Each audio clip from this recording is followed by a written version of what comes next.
السلام علیکم سیدہ سینٹر پر آپ سب کو خوش آمدید۔ یہ پوری اسرار اور حیرت میں مبتلا کر دینے والی سچی کہانی آپ ضرور سنیے۔ میں گزارش کرتی ہوں کہ اس ویڈیو کو لائک اور شیئر کیجیے گا، اور آپ اگر اب تک ہمارے چینل کو سبسکرائب نہیں کر سکے ہیں تو برائے مہربانی سبسکرائب کر کے بیل آئیکن کو دبائیے اور نوٹیفیکیشن پر بھی کلک کر دیجیے گا۔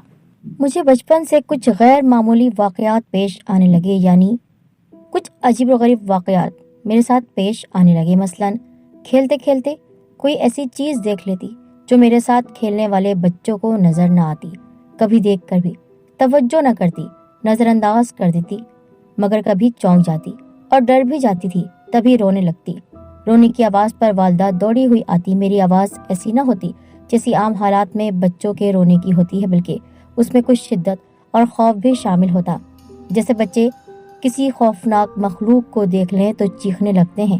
اماں مجھے سینے سے لگا لیتی اور بار بار پوچھتی، بیٹا کیا ہوا، کیا دیکھ لیا؟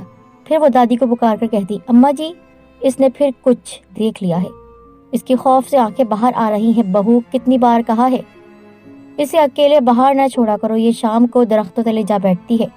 دادی حسب معمول اپنا وہی پرانا جملہ دہرا دیتی جو وہ اکثر کہتی رہتی تھی۔ کسی کو کچھ بتا نہ سکتی تھی کہ اچانک ایک عجیب سی صورت نظر کے دائرے میں آ جاتی ہے تو ڈر جاتی ہوں۔ 12 برس کی عمر میں جب کچھ سمجھ آئی تو ان واقعات سے والدہ کو آگاہ کرنے لگی۔ مثلاً میرا قلم نہیں مل رہا، میں ڈھونڈ ڈھونڈ کر تھک گئی ہوں، نا امید ہو گئی ہوں، تب اچانک ایک نیا قلم، ایک نیا پین میرے سامنے آ گرا۔ کہاں سے آیا، کس نے پھینکا معلوم نہیں۔ ایک روز کچن میں کھڑی کوئی چیز ڈھونڈ رہی تھی، ماں کو آواز دی، ماں نے کہا کہ وہیں رکھی ہے۔ منہ سے یہ جملہ نکلا تھا کہ میرے سامنے وہ چیز آ گئی، میں نے اٹھا لی، اسے الٹ پلٹ کر دیکھنے لگی۔ اماں آ گئی، انہیں دکھا کر بتایا کہ ابھی جب آپ پکار رہی تھی تو یہ میرے سامنے اسی وقت فرش پر آ گری، مگر گرانے والا نظر نہیں آیا۔ اوپر سے کس نے پھینکا؟ اوپر تو چھت ہے۔ اکثر ایسے واقعات ہوتے تو ماں کہتی یہ غیبی مدد ہے، تم اس کا ذکر کسی سے مت کیا کرو، کوئی نقصان تو نہیں پہنچاتا، فائدہ ہی دے رہا ہے نا۔ اماں کی عادت تھی کہ وہ رات کو سونے سے پہلے مجھ پر دم کر دیا کرتی تھیں۔ وہ کہتی ہمیشہ پاک صاف رہا کرو کہ پاک صاف رہنے والوں سے اندیکھی بلائیں دور رہتی ہیں۔ وہ خود بھی زیادہ تر باوضو رہا کرتی تھیں اور قرآنی آیتوں کا ورد کرتی رہتی۔ پھر ان واقعات کا سلسلہ کچھ دنوں کے لیے کم ہو گیا، وہ اس طرح کہ وہ نظر نہ آنے والے چہرے مجھے اب سامنے نہیں دکھتے، یا وہ جو مجھے ڈراتے نہیں تھے لیکن اپنے ہونے کا اشارہ کرتے تھے، بچپن سے میرے ساتھ تھے، لیکن اچانک سب ختم ہو گیا۔ میں بہت مطمئن ہو گئی کہ چلو اب کوئی بھی نظر نہیں آ رہا، یا ایسے واقعات میرے ساتھ نہیں ہو رہے۔ مگر یہ کیا، میرے ساتھ تو دوسرا سلسلہ شروع ہو گیا کہ مجھے سچے خواب نظر آنے لگے، یعنی کوئی واقعہ یا حادثہ ہونے سے پہلے خواب میں اس کا اشارہ مل جاتا، یعنی وہ نظر نہ آنے والی مخلوقات اب میری اس طرح سے مدد کر رہی تھی۔ نہ جانے کیوں میرے ساتھ ایسا ہو رہا تھا۔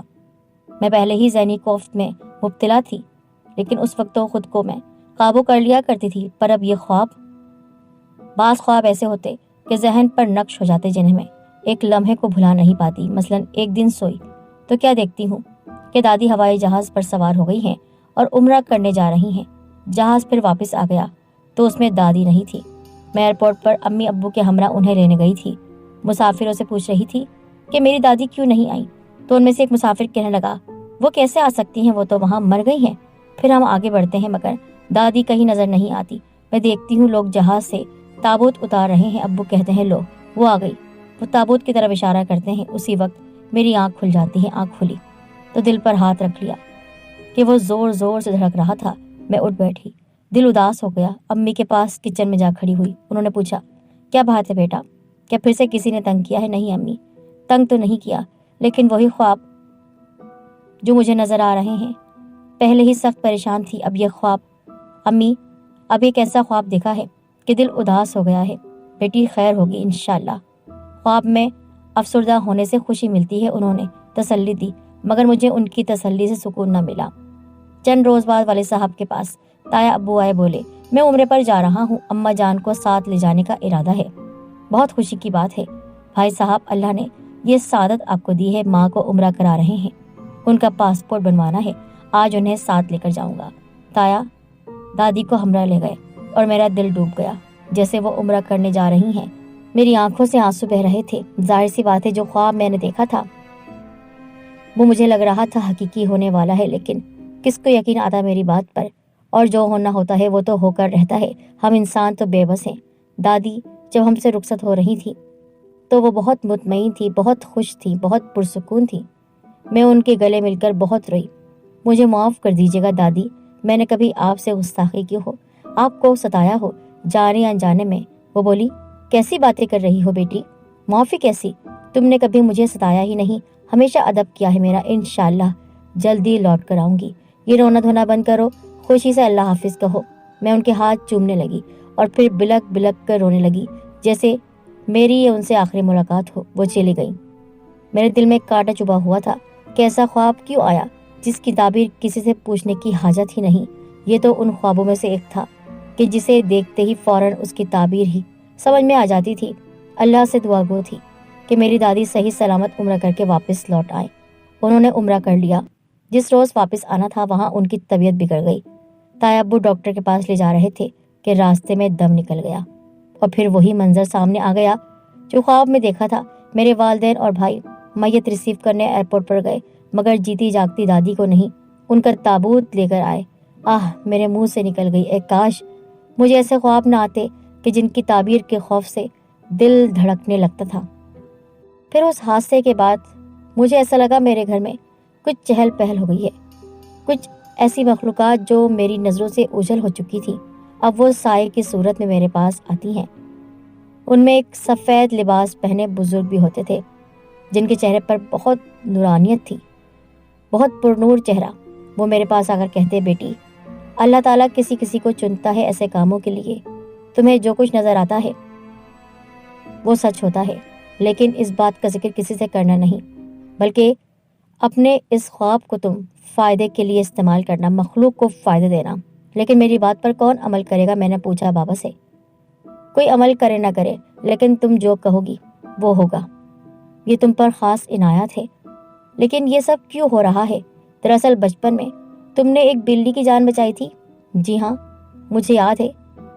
وہ بہت زخمی تھی اور پیڑ سے گر گئی تھی، اس کی ٹانگ ٹوٹ گئی تھی۔ ہاں، وہ بلی دراصل ہمارے ایک بچہ تھا، جن کا بچہ۔ بس تبھی سے خوش ہو کر ہم تمہارے ساتھ ساتھ تھے، تمہیں تحفے دیتے، پہلے تمہاری چیز غائب کرتے، پرانی چیز غائب کر کے نئی چیز تمہارے حوالے کر دیتے۔ لیکن یہ خواب جو میرے سامنے آ رہے ہیں یہ تو میری خوشیوں کو نگل رہے ہیں۔ بیٹا، موت اور حیات تو اللہ تعالیٰ کے حوالے ہے، لیکن انسان بس دعا کر سکتا ہے، اس کا اختیار تو صرف اس کے پاس ہے۔ بس یہ ہے کہ ہماری طرف سے تمہیں خوشیاں ہی ملیں گی۔ وہ غائب ہو گئے۔ اب میں سو کر اٹھی تو بہت پریشان تھی، کیونکہ پچھلی شب ایک عجیب خواب دیکھا۔ پھر اس حادثے کے بعد مجھے ایسا لگا میرے گھر میں کچھ چہل پہل ہو گئی ہے۔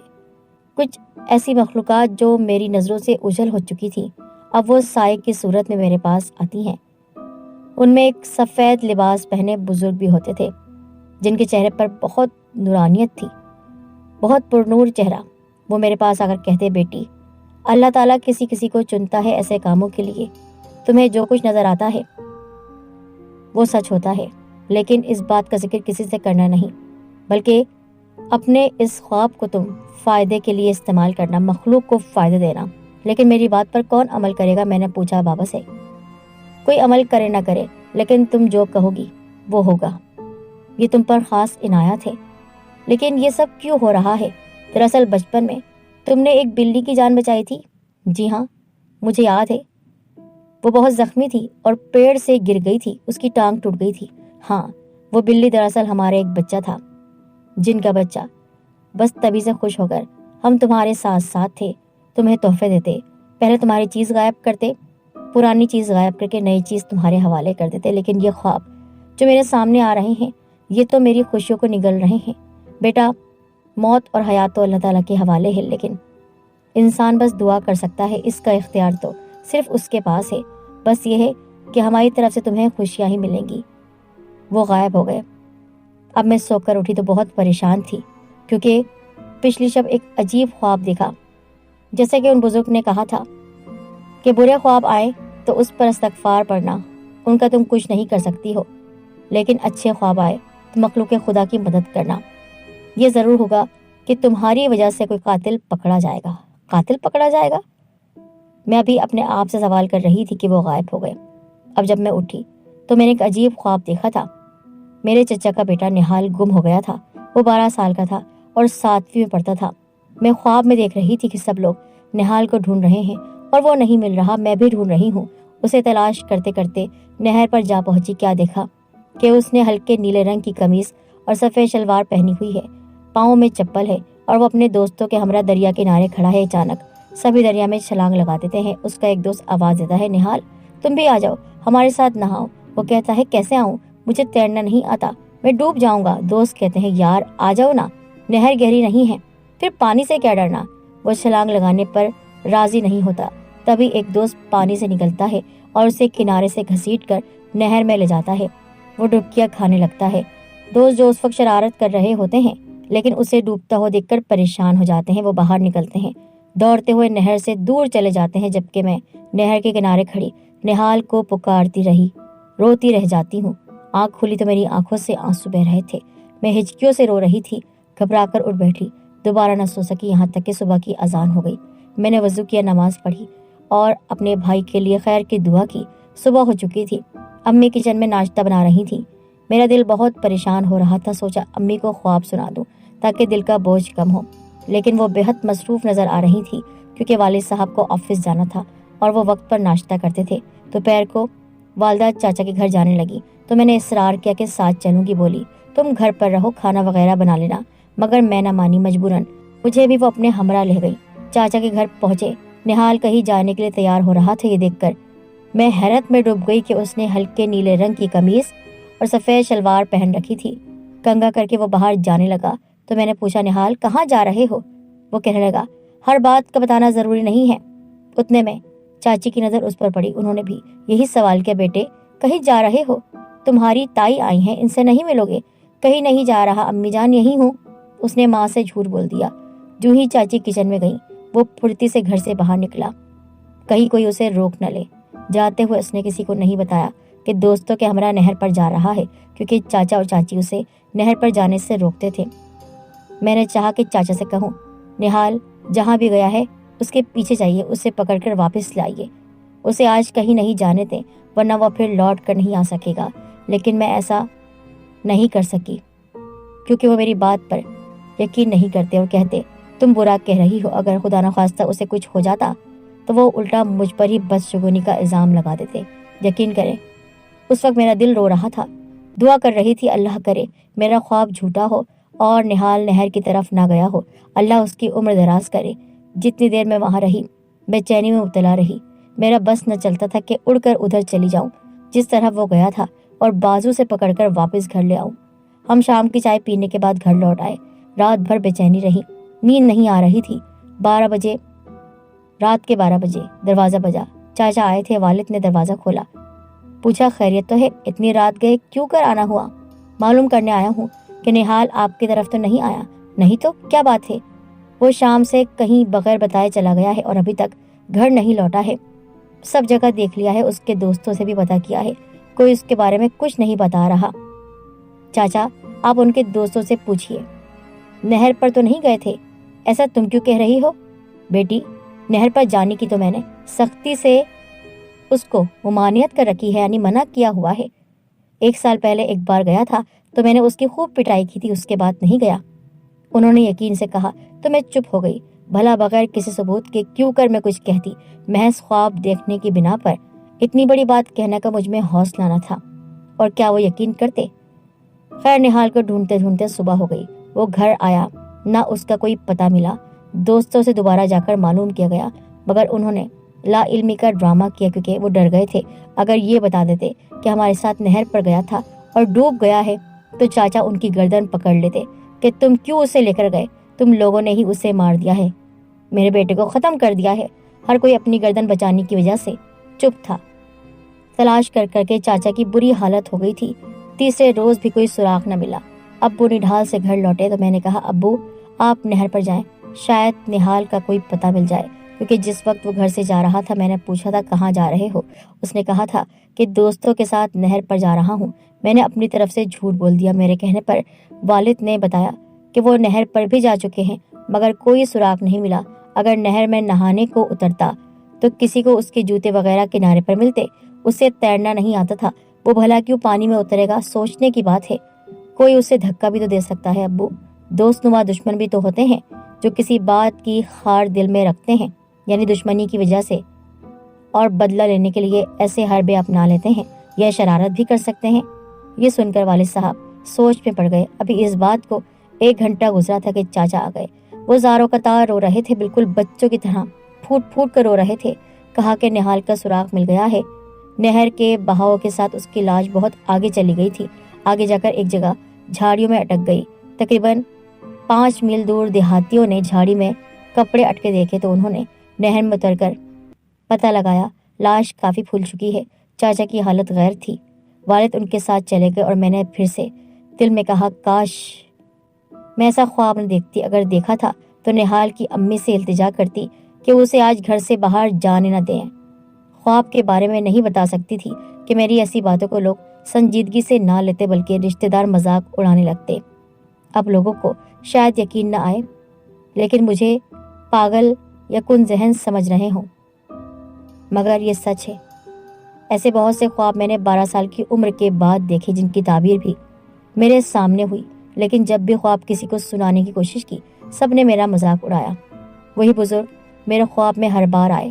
جب بھی کوئی سچا خواب دیکھتی وہ میرے خواب میں آتے اور کہتے بیٹی خواب میں کچھ نظر آئے گا، لوگ تمہاری بات کا یقین نہیں کریں گے کیونکہ تم چھوٹی ہو، لیکن ایک ایسا خواب تم دیکھو گی اس میں کسی کی جان جانے والی ہوگی، اس کو بچا لینا۔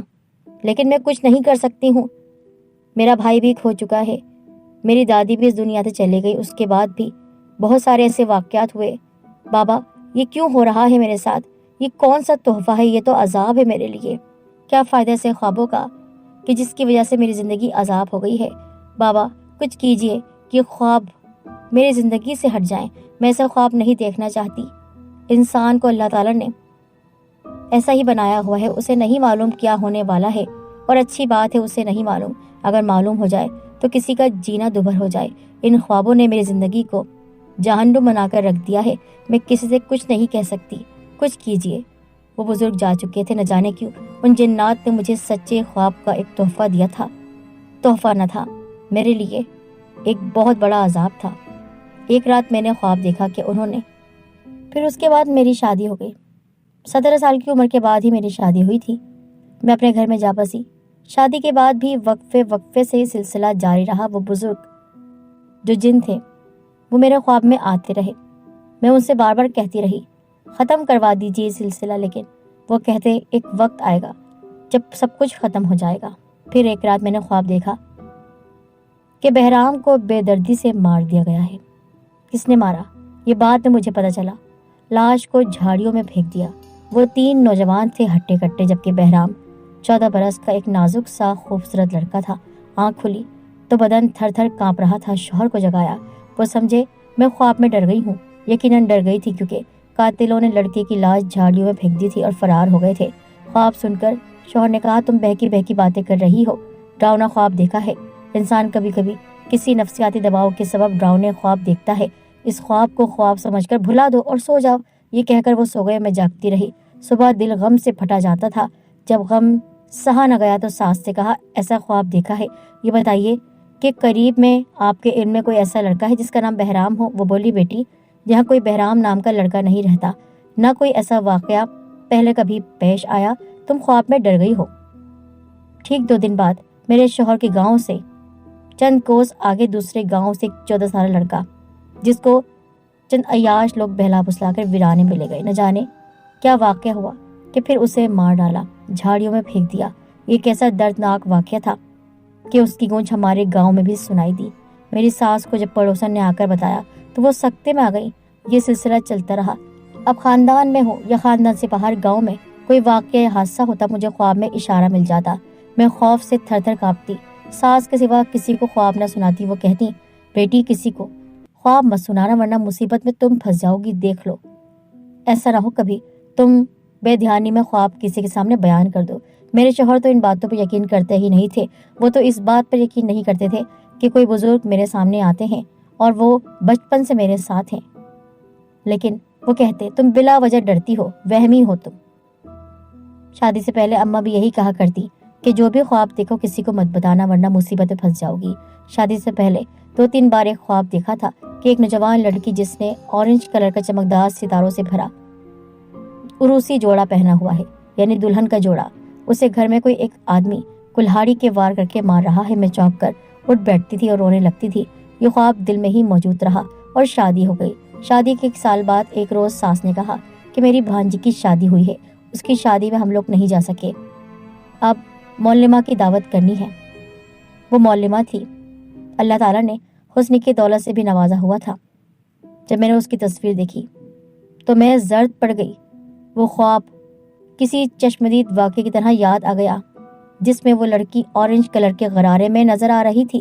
یہ وہی آدمی تھا، جہاں تک میرا خیال تھا یہ وہی آدمی تھا جو اس کا دلہا تھا۔ کلہاڑی کے وار کرنے کے بعد اس لڑکی کے لہو جسم کو اس نے گڑھا کھود کر دفن کر دیا۔ اس کام میں ایک اور شخص اس کی مدد بھی کرتا نظر آ رہا تھا۔ آپ کی بھانجی کی کب شادی ہوئی تھی؟ 3 ماہ پہلے۔ اور آپ اس کی دعوت کب کریں گی؟ بس آج کل میں کرنے کا سوچ رہی ہوں، انہوں نے جواب دیا۔ میں کانپ کر رہ گئی، یا اللہ، اب کیا ہونے والا ہے، اب کیا سانحہ ہونے والا ہے۔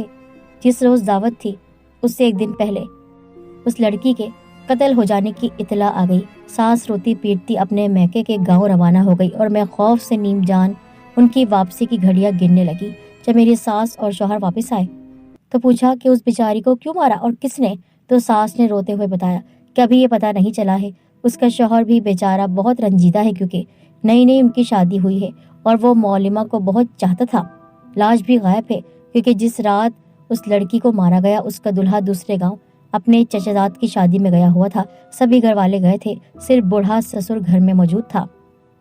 لڑکی کو تیز بخار تھا اس لیے وہ نہیں جا سکی تھی اور 80 سالہ ضعیف سسر اس لیے گھر پر ٹھہرا رہا کہ بہو اکیلی تھی۔ نعیم نے بتایا کہ پولیس تفتیش کر رہی ہے۔ شوہر سے بھی پوچھا مگر قاتل پکڑا نہیں جا رہا تھا۔ شوہر کے بارے میں رشتہ داروں نے گواہی دی کہ وہ اگلے گاؤں شادی کی تقریب میں موجود تھا، اس لیے قتل اس نے نہیں کیا۔ یہ قتل اس کے شوہر نے ہی کیا ہے۔ بے اختیار میرے منہ سے نکلا، پہلی بار میرے منہ سے سچ نکلا تھا، کوئی خواب دیکھنے کے بعد پہلی بار، کیونکہ لڑکی کا قتل رات 12 بجے کے قریب ہوا اور اس کا شوہر اگلے گاؤں سے کسی سواری پر 11 بجے گھر آیا۔ اس نے یہ بھیانک کام کیا ہے۔ اس کے ساتھ اس کا ایک دوست بھی تھا جس کے ساتھ مل کر اس نے گڑھا کھودا اور بیوی کی لاش کو دفن کیا۔ پھر یہ لوگ واپس گاؤں لوٹ گئے جہاں شادی کی تقریب تھی جو صبح کے 4 بجے تک جاری رہی۔ اس شخص نے 5 گھنٹوں میں ساری کارروائی مکمل کر لی اور خود کو تقریب میں موجود ہی ظاہر کیا۔ کیا بکواس کر رہی ہو نازیہ؟ میرے شوہر نے ڈانٹ کر کہا۔ بھلا اس کا شوہر کیوں اسے قتل کرے گا جبکہ وہ اسے بہت چاہتا تھا؟ تو میرے بہنوئی کے بارے میں ایسا کیوں کہہ رہی ہو؟ کیا آپ مجھے اس کے شوہر کی تصویر دکھا سکتے ہیں؟ میں نے دوبارہ کہا۔ تمہیں اس کے شوہر کی تصویر دکھا کر کیا کسی بے گناہ پر تہمت لگانی ہے؟ تم ایک غیر مرد کی تصویر دیکھ کر کیا کرو گی؟ پولیس پوچھ گچھ کر رہی ہے، تفتیش کر رہی ہے، انویسٹیگیشن ہو رہی ہے، بالآخر قاتل کو ڈھونڈ نکالے گی۔ کئی دن گزر گئے، پولیس قاتل کو تلاش نہ کر سکی تو میں نے نعیم سے کہا کیا مجھے تم وہ گھر دکھا سکتے ہو جہاں یہ واقعہ ہوا ہے؟ وہ تو پولیس نے سیل کر دیا ہے، تمہیں کس طرح دکھا سکتا ہوں؟ ویسے تم دیکھ کر کیا کرتی؟ میں نے خواب میں جو گھر دیکھا اسے دیکھ کر یہ بتا سکتی ہوں کہ لڑکی کی لاش کو کہاں دبایا گیا ہے۔ ان کے گھر کے مین گیٹ کے پاس جو چھوٹا کمرہ ہے وہ لڑکی وہاں دفن ہے۔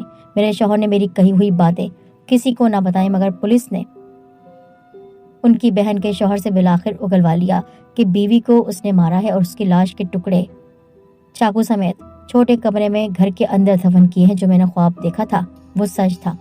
اس نے پولیس کو وجہ قتل بھی بتائی کہ اس کی بیوی کے پاس ایک خط ملا تھا جس پر نام نہیں تھا۔ اس نے اپنی بیوی سے پوچھا، پہلے تو وہ نہیں بولی، بالآخر کسی طرح پیار محبت سے کام لے کر اس نے اپنی دلہن سے اگلوا لیا کہ وہ شادی سے پہلے کسی سے محبت کرتی تھی مگر والدین نے اسے داماد بنانا قبول نہ کیا تو وہ دل برداشتہ ہو کر دبئی چلا گیا اور ماں باپ نے پھر اس کی شادی وہی سے کر دی۔ اس حقیقت کو جاننے کے بعد وہی دن رات غم و غصے کی آگ میں جھلسنے لگا۔ بالآخر اس نے اپنی بیوی کو ختم کرنے کا منصوبہ بنایا تاکہ اس آتش حسد سے جان چھوٹ جائے۔ تبھی یہ واقعہ ہوا۔ میرے خواب کی سب باتیں سچ ثابت ہوئیں۔ میرے شوہر کو اب اعتبار آ گیا، باقی مجھے سچے خواب آتے ہیں۔ اس واقعے کے بعد سے میں بہت خوفزدہ رہنے لگی، رو رو کر ہر نماز کے بعد اللہ سے دعا کرتی کہ مجھے ایسے خواب دکھائی نہ دے۔ بالآخر وہ بزرگ ایک بار پھر میرے خواب میں آئے۔ انہوں نے کہا، میں نے تم سے ایک بار کہا تھا نا کہ تم ایک ایسا خواب دیکھو گی جس میں کسی کا قتل ہوگا۔ اس کو تم بچا تو نہیں پائی، لیکن تمہارے خواب کی حقیقت جان لی سب نے۔ تمہارا شوہر تم پر یقین نہیں کرتا تھا، لیکن اب کرتا ہے۔ لیکن مجھے یہ خواب نہیں دیکھنے، نہیں جاننا مجھے کچھ بھی سچ۔ میں جی نہیں پاؤں گی، مر جاؤں گی میں۔ ٹھیک ہے، آج سے تمہارا یہ خوابوں کا سلسلہ ختم ہو رہا ہے، یعنی اب میں آزاد ہوں۔ ہاں، لیکن پھر بھی تم ہماری محسن ہو، اور ہم جنات اپنا بدلہ ضرور پورا کرتے ہیں، چاہے کسی کو مارنے کا، چاہے کسی کو تحفہ دینے کا۔ تو اب کیا تحفہ ہے؟ تم بے اولاد ہو نا، تمہیں بانجھ کے تانے بھی ملتے ہیں۔ ہماری طرف سے تمہیں ایک بیٹا دیا جا رہا ہے۔ وہ وقتی طور پر خاموش تو ہو گئے تھے، لیکن پھر سے انہوں نے تانے بازی دینا شروع کر دی۔ اور پھر جس رات وہ بزرگ میرے پاس آئے، اس کے دوسرے دن ہی مجھے خوشخبری ملی۔ میں کبھی سوچ بھی نہیں سکتی تھی میں بے اولاد جسے بانجھ قرار دے دیا گیا تھا، اس کے ہاں امید کی کرن پھوٹے گی۔ پھر کچھ مہینوں کے بعد میرا بیٹا پیدا ہوا۔ آپ کو یقین نہیں آئے گا، وہ بیٹا انسان کا نہیں ہے، کیونکہ میرے شوہر کے اندر بچہ پیدا کرنے کی طاقت تھی ہی نہیں، اور یہ نقص ان کی طرف سے تھا۔ لیکن وہ مجھے تانا دیتے، پر اللہ بھلا کرے ان جنات کا جنہوں نے صرف ایک احسان پر، بلکہ وہ احسان بھی نہیں کیا تھا، ہمدردی کی تھی انسانیت کے تحت، اس کا بدلہ ایسے چکایا کہ زندگی بھر کا مجھے تحفہ دے دیا۔ نہ صرف مجھے ان خوابوں سے نجات مل گئی جن کی وجہ سے میں نہ سو سکتی تھی، نہ جاگ سکتی تھی، بلکہ یوں ہی تھر تھر کانپتی رہتی تھی جب تک اس واقعی خبر نہ مل جاتی۔ لیکن اب میری زندگی خوشیوں سے بھر گئی۔ وہ جن بابا اب تک میرے پاس آتے ہیں، وہ بچہ جنات کا بچہ ہے، اور وہ میری گود میں پل رہا ہے، بڑا بھی ہو رہا ہے۔ اب مجھے کسی کے غائب ہونے کا کوئی اندیشہ نہیں، کیونکہ میرا بچہ ہی وہ سب صلاحیت رکھتا ہے۔ لیکن میرے شوہر کو یہ بات معلوم نہیں۔ میں تو بچپن سے جنات کے درمیان رہتی آئی ہوں۔ اگر میرا بیٹا بھی جن ہے تو اس میں کیا مزاحم؟ مجھے تو اولاد چاہیے تھی، اور سب سے بڑی خوشی کی بات کہ ان عذابوں سے، یعنی ان خوابوں سے مجھے نجات مل گئی۔ اب میں ہوں اور میرا بیٹا ہے، جو کبھی رات میں غائب بھی ہو جاتا ہے، پوری رات غائب رہتا ہے، پھر خود بخود واپس آ جاتا ہے۔ میرے شوہر کو یہ بات معلوم نہیں، اور میں بتانا بھی نہیں چاہتی۔ کبھی کبھی کچھ باتیں راز ہی رکھنی چاہیے۔